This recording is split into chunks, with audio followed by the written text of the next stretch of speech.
TFC earned a big 3 points tonight as they won their game against the Chicago Fire 3-1. Gareth Wheeler and Caroline Szwed here at BMO Field.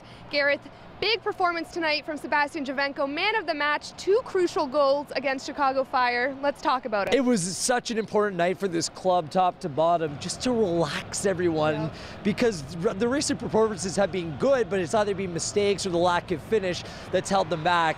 And when your star player steps up the way that he did tonight, it was special. And Sebastian Javenko, second and third goals of the season, Caroline. And the thing was, he had 11 shots tonight. The Chicago Fire in total at 8. They only had 1 on target. Sebastian Javenko had 6 shots on target tonight. I liked how he dropped a little deeper, played off Josie Altidore.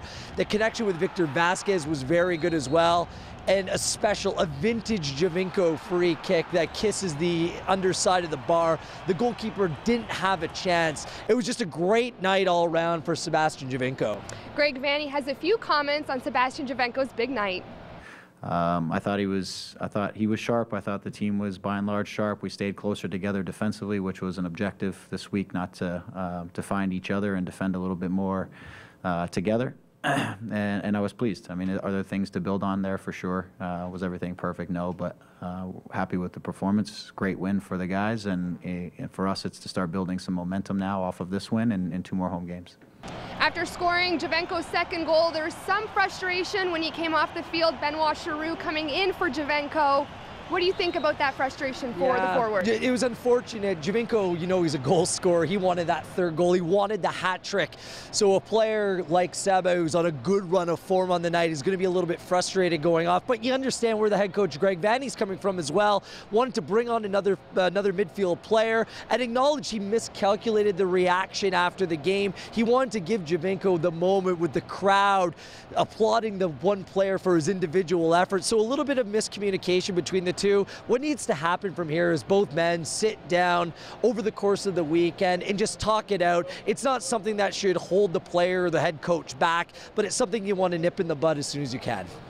And Gareth, another hot topic tonight was the midfield, and how well did Michael Bradley do here tonight? Well, listen, Sebastian Javenko wins the man of the match, but Michael Bradley for me was right up there as being the top player on the field. He was incredible in winning balls and putting high pressure. I think he was motivated because he sees a player that's getting a lot of press coming on in Bastian Schweinsteiger, and quite frankly, Toronto FC's captain bossed the midfield all night. He really rose to the challenge, and something that Bradley's been saying over the course of the stretch where the team has been winning games is stay the course. We're doing everything right, and the results will come.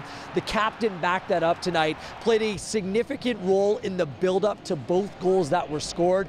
I give Bradley a lot of credit. Almost 90% pass completion rate on the night as well. I thought he was magnificent. A statement performance from Bradley. I totally agree with you, Gareth, but also big performances from Vasquez and Delgado. Yes, the midfield matchup was the important one, wasn't it? It really was. Vasquez was spraying balls all over the field. He's getting better each and every week.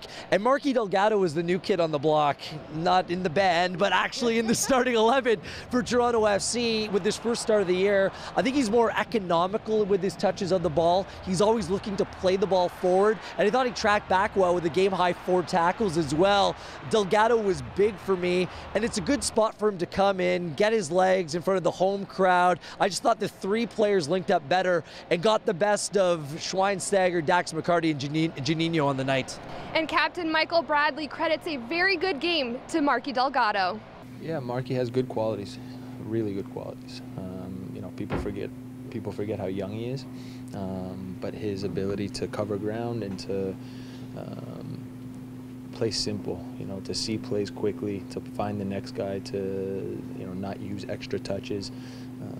Those things all make a big difference, and he has a good way of getting in on plays defensively, and so I think it was a really good night for him. And before we sign off, we can't forget about a huge goal from Eric Zavaleta, a monstrous header What do you think, Gareth? Well, he even acknowledged post-match that he's generally the decoy on set pieces, and when he gets up in the box, he just gets out of the way for Nick Hagelin. It was funny post-match, and we were in the locker room afterwards. Players like Hagelin and Beitashour were just sitting back, because you know this from your playing days. When a player that doesn't typically score goals finds the back of the net, it's a big deal. Oh, you're excited. Oh, it's something to be excited about. So a decoy no longer for Zavaleta. And there was a video up on torontofc.ca all week about how Zavaleta's only scored 1 professional goal. Make it 2. Congratulations, E. So you always like to see a defender coming up and contributing to the attack. Well, we're sure that Zavaleta will get, plenty more this season, hopefully some more headers. Who's next? Beitashour's next, right? I'm calling it, Beta. You're next. Gareth's calling it right now. Toronto FC's back at practice next week as they prep for their next match against Houston. For any updates on the team, visit torontofc.ca.